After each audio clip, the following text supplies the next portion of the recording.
Have you ever met somebody and something inside you said, run? Not because they were bad to you, not because they were rude or ugly or mean, but because they were too good, too fine, too smooth, too perfect. Like, nobody is supposed to be like that. There is a story in West Africa, one of the oldest stories on this entire continent, about a girl who met the perfect man. He was fine, he was kind, he was everything she ever wanted in her life. There was just one problem. He was not a man. Now, this story, I need you to hear me when I say this. This is not just one story. This story is told everywhere in West Africa. Yoruba people tell it, Igbo people tell it, Efik, Ibibio, Hausa, even in Cameroon. Everywhere for hundreds of years. And every place that tells it, the story gets darker. The man in this story, the beautiful one, the perfect one, what he actually is, when you find out what he's made of, it go shock you. I'm telling you now, it shocked me. But the scariest part is not what he is. The scariest part is where he takes her, the place he calls home. What she finds when they get there, nothing in any scary movie comes close. And the version most people know, the one where she escapes at the end, there's another version, an older one. In that one, she doesn't come back. We're going to talk about everything, every version, every twist. But first, I need to take you somewhere. A village market, somewhere in West Africa, a long, long time ago, where a young girl is about to make the worst decision of her life. There was a girl. Now, the old stories don't give her a name. In some versions, they just call her the young woman. In some, they call her the beautiful one. But every single version describes her the same way. She was fine, she was proud, and she was impossible to please. You know this girl. Every village has this girl. Every family has this girl. She's the one whose mother has given up trying to find her a husband. The one whose aunties whisper about at every wedding. That one, with her own standards, she will never marry. Watch and see. Every man in the village tried. I'm not talking about one or two men. I'm talking about every man. The farmer came to her father's house. She said his hands are too rough. The hunter came, strong, brave. He killed leopards. She said he smells like blood. The chief's son came, money, land, power. She said his teeth are too big. The trader came. She said he talks too much. The warrior came, tall, respected, scars from battles he won. She looked at him for a long time. She said he's ugly. Her father was done. In the Efik version of this story, and this was actually written down over 100 years ago, the father looks at her and says, even if a spirit comes from the other world, you will still find something wrong with him.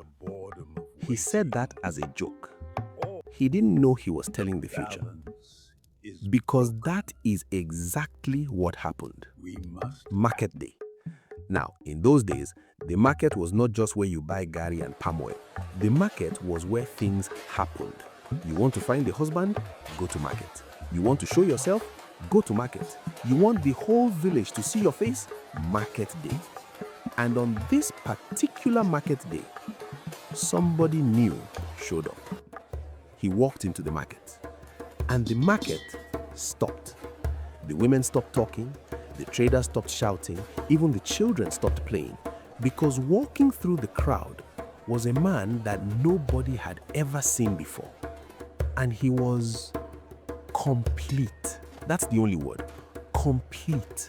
His skin was smooth, not one mark, not one scratch, like a baby that grew into a man without the world ever touching him.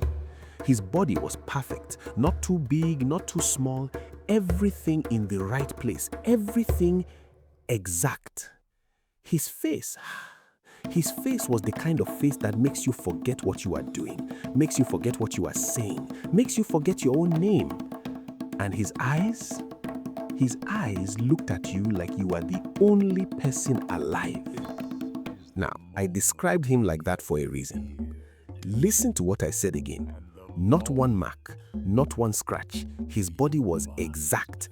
Everything was in the right place. The story is telling you something. From the very beginning, it's telling you something is wrong with this man. Because nobody looks like that. Nobody is that perfect. If something looks perfect, it's hiding something. And the girl, the one who said no to every man in 3 villages, she saw him, and for the first time in her life, she didn't say no. She didn't even ask his name. She just followed him. The writer, Amos Tutola, a Nigerian man who wrote this story down in 1952, he said it like this: she followed him immediately as she saw him. Not she talked to him, not she got to know him, she followed him just like that. Every standard she ever had, every condition, every excuse, gone in 1 second. And that's the thing, right? When somebody says my standards are high, what they really mean is I'm waiting for the one thing so fine, so perfect, so sweet that they'll throw every standard away without even thinking. And that's how a trap looks like. She told her family she was going with him. Her mother cried, her sisters begged, and the old woman in the village, the one who had seen many things in her long life, stood at the edge of the village and said, "That man came from the bush. Let him go back to the bush alone." She didn't listen. She followed him out of the village into the forest. And the forest swallowed them both. And this is where the story becomes something you've never heard before. The road was long. They walked through the forest, past villages she didn't know, past rivers she'd never crossed, deeper and deeper and deeper. And at first, everything was fine. He walked in front, she walked behind, she watched his back, and she felt happy, certain, like she had finally found what she'd been looking for. Her family was wrong. The village elder was wrong. Everybody who ever warned her about anything was wrong. She was with the perfect man. Finally. Then they reached the first village on the road. He stopped. He looked at her and said, "Wait here. I need to return something." He walked into a house in the village. When he came back, his left arm was gone. Not cut off, not injured, just gone. Like it was never his, like it had been attached, like a part from someone else's body he borrowed, and now he was giving it back. Wait, I need you to understand what is happening, because this is the thing about this story that will mess with your head. His body was not his. None of it. Not one part. The arm? He borrowed it from somebody in that village. He went and said, "Lend me your arm," and they gave it to him. His legs? Borrowed from somebody else. His chest? Borrowed. His face? Borrowed. He went from village to village, person to person, and he collected body parts, one from here, one from there. Beautiful arm from this person, fine face from that person. He put himself together, like a costume, like a disguise, like a mask made of real people's bodies. And then he walked into her village, wearing other people's flesh. And she looked at the costume and fell in love. Not with him, with the costume. The girl looked at the place where his arm used to be. In some versions, she asks, "What happened to your arm?" He says, "Don't worry, we are almost home. We are almost home." Remember that line. He's going to say it again and again and again. Every time she notices something wrong, every time she starts to get scared, we are almost home. And every time, she keeps following. Second village. He walked into another house. He came back without his right arm. Third village. He returned his left leg. And now, he was hopping down the bush path. One leg, no arms, hopping. And his face, that beautiful, perfect face, was still smiling at her. We are almost home. She kept following. And this is where people always say, why? Why didn't she run? She could see what was happening. Just turn around, go home. And I hear you. But think about it. She told everybody she was leaving. She told her mother, she told her father, she told the whole village. She said, this man is the one. She rejected every other man, the farmer, the hunter, the chief's son, the warrior, in front of everybody. If she goes back now with no husband and a story about a man who fell apart on the road, what will they say? We told you. That's what they'll say. And some people, listen to me, some people would rather follow a monster into the bush than go home and hear, we told you so. She's not stupid, she's stuck. Stuck because of pride, stuck because of shame, stuck because she already told everybody this was the right choice. And once you tell everybody you're right, it becomes very, very hard to admit you were wrong. And if you think this is just an old story about a girl in the bush, look around you. How many people do you know right now, today, this minute, who are in something they know is bad? A relationship that's falling apart, a job that's killing them, a friendship that's toxic, a situation they should have left a long time ago, but they won't leave because they are too deep in, because they announced it, because their pride won't let them turn around.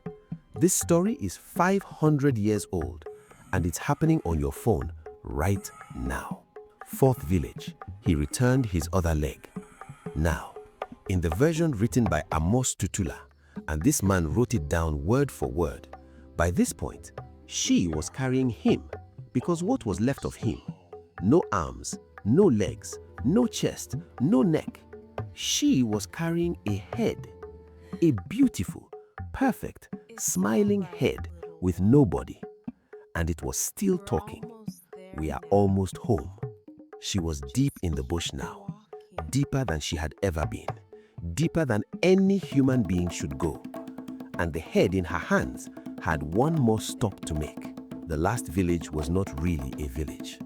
It was one house, alone, in a space where no trees were growing. Like the forest itself said, I'm not going near that place, and left a gap. He told her to stop. Put me down. She put the head on the ground, and the head rolled. Because that's what a head does when there's no body. It rolled. It rolled towards the house. And from inside the house, an old woman came out. Thin, so thin you could see her bones through her skin. And her eyes were big, too big for her face. She looked at the head on the ground, and she smiled. Because the head owed her something, the face. He had borrowed the face, that beautiful, perfect face that made the girl forget her own name in the market. It didn't belong to him. He borrowed it, just like the arms, just like the legs. And now it was time to give it back. The face came off. Not like a mask, not clean. In Tutula's version, it melted away. In the Efik version, it fell like water. In the version the Ibibio people told, the one that was written down in 1910, it simply left, like it was never there. And what was underneath was a skull. White bone, empty eye holes, jaw hanging loose. No skin, no flesh, no beauty, nothing. A skull. That is what she followed into the bush. That is what she chose over every real, living, breathing man in her village. That is the perfect man. A dead thing wearing borrowed beauty. Now, this is where most people who tell this story start to lie to you. Most versions you'll find in children's books, on websites, in school textbooks. They'll say, and then she screamed and ran away, or her family came and saved her. Those versions are not telling you the truth. Because in the real versions, the ones the old people told at night when there were no children in the room, she doesn't run. She can't run because she's not in the normal world anymore. The bush path wasn't just a path through the forest.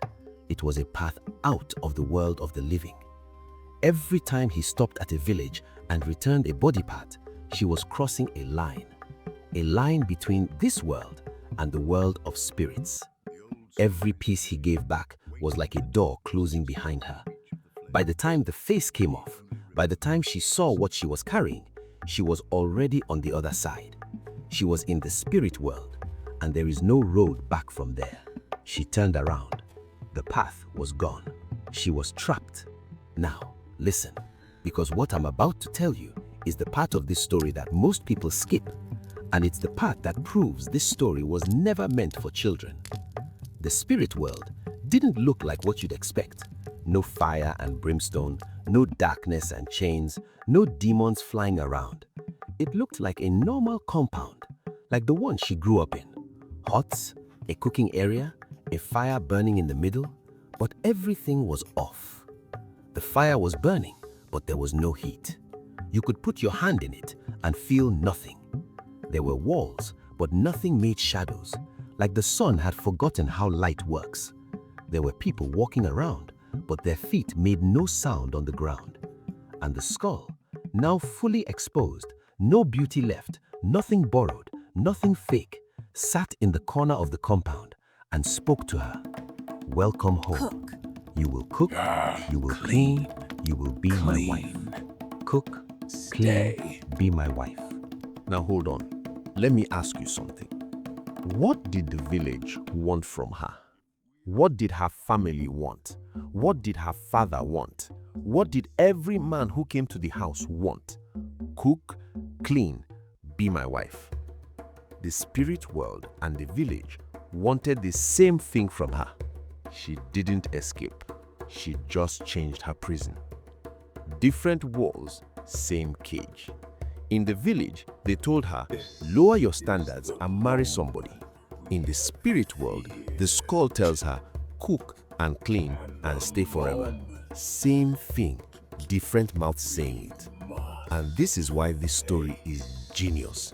This is not just a story about a girl who made a bad choice. This is a story about a girl who had no good choices. Stay in the village and marry somebody she doesn't love, or follow the beautiful stranger and end up somewhere even worse. The story is not punishing her for being picky. The story is showing her and you that in a world where somebody else is always deciding your future, the most dangerous thing is when someone shows you something that looks like freedom, because it's never real. It's just a different kind of trap. Same cage, better paint. In Yoruba belief, there's something called Ori. It means your inner head, your personal spirit, your voice inside you that guides your choices. And there's another thing called Ayomo, your destiny, the path that was laid out for you before you were born. Some of the old Yoruba thinkers said this story is about what happens when your Ori, your stubbornness, your pride, your I know what's best for me, fights against your Ayomo, the path that was already prepared. The girl's destiny said, stay, marry, be patient.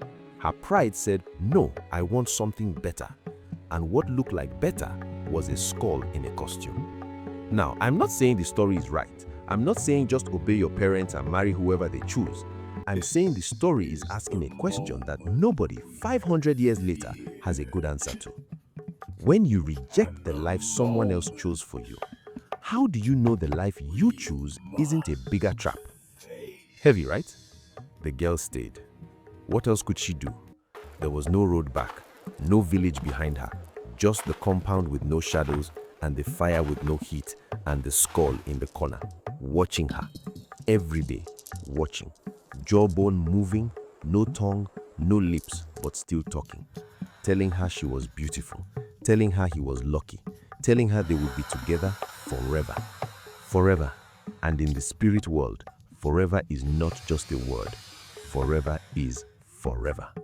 So now you are asking, does she get out? Does somebody save her? The answer depends on which version you want. The one they tell when the children are in the room, or the real one. I'll tell you both. You decide which one you believe. Ending number 1. The one they tell when the children are in the room. In the most common version, somebody saves her. Sometimes it's a slave, somebody who lives in the spirit world and takes pity on the girl and shows her a secret way back to the living world. Sometimes it's an animal, a bird, a tortoise, a spider sent by the gods because her mother wouldn't stop crying and praying. In Tutuola's version, a powerful man comes and fights the spirit and takes her home. In the Efik version, the skull lets her go, but there's a condition. The skull says you can leave, but when you get back to your village, you must marry the first man your father chooses. No argument, no conditions, no standards. Any man, she must say yes. You hear that? Even in the rescue version, even in the version where she goes home, she doesn't get freedom. She gets returned like an item, like something that was taken from a shelf and put back. Accept whatever your father picks.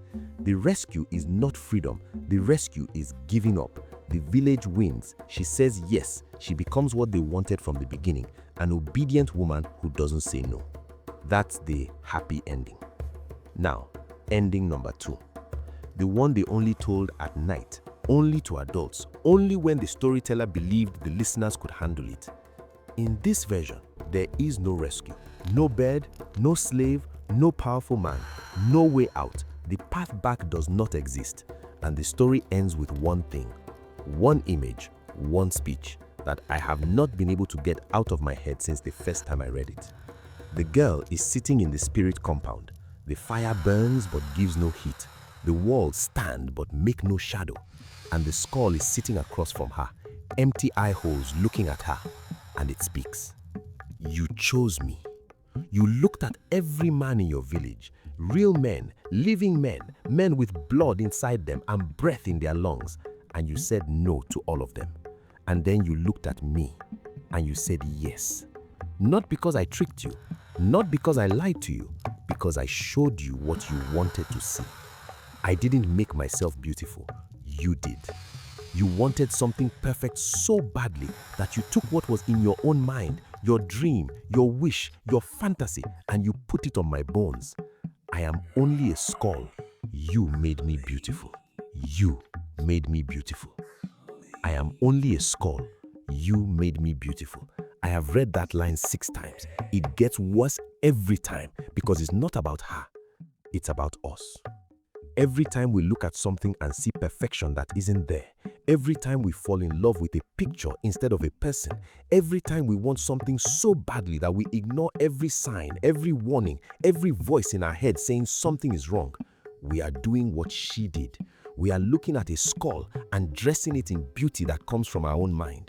And when the beauty falls off, when the arms come off, when the legs disappear, when the face melts away, we keep following. Because we need it to be real. Because if it's not real, then we follow the skull into the bush for nothing. That's not a children's story. That's a warning, and your grandmothers have been trying to tell you for 500 years. I asked you something at the very beginning. Have you ever met somebody so perfect that something inside you said run? Now you know why that feeling exists. It exists because somewhere inside you, deep down, in the part of you that was shaped by thousands of years of grandmothers telling stories around fires, you carry this story. You carry the memory of the girl who followed the perfect man into the bush. And that feeling, that voice that says run when something looks too good, that's not fear. That's your grandmother's voice. Every grandmother, every elder, every old woman who ever sat under a tree and told this story to make sure her granddaughter would listen, they are all saying the same thing. If it looks perfect, it's not real. Walk away. This story is hundreds of years old, but think about today. We live in a world of filters that make faces look perfect, profiles that show only the best moments, lifestyles that are built piece by piece from other people's lives. Borrowed beauty. That's what filters are. Borrowed beauty. That's what curated Instagram pages are. Borrowed arms, borrowed legs, borrowed happiness, put together to look perfect, and every day somebody sees it and follows it into the bush. this folktale didn't predict Instagram. Instagram proved the folktale right. The grandmothers who told this story didn't go to university. They didn't study psychology. They didn't know the word algorithm, but they understood something about people that we're still trying to learn. The things we want the most are the things most likely to destroy us. Not because wanting is bad, but because wanting too much makes you blind. And when you are blind, that's how you follow a skull into the bush and call it love. This is what I do here. I tell the stories from this continent, the real ones, the ones they told at night under iroko trees and on dark verandas, the ones that were almost forgotten. I bring them back and I tell them the way they should be told. If these stories mean something to you, subscribe. We're building something here and we're just starting. Speaking of things that aren't what they seem, there's a Yoruba story, and if you went to boarding school in Nigeria, you know this one, about a woman who walks the hallways of schools at night. You can hear her shoes, kwe, kwe, kwe. But when you look, nobody's there. Madam Kwe Kwe. Every Nigerian child knows the name, but nobody has ever told you where she actually came from. That story is right here. The night has more stories. I'll see you in the next one.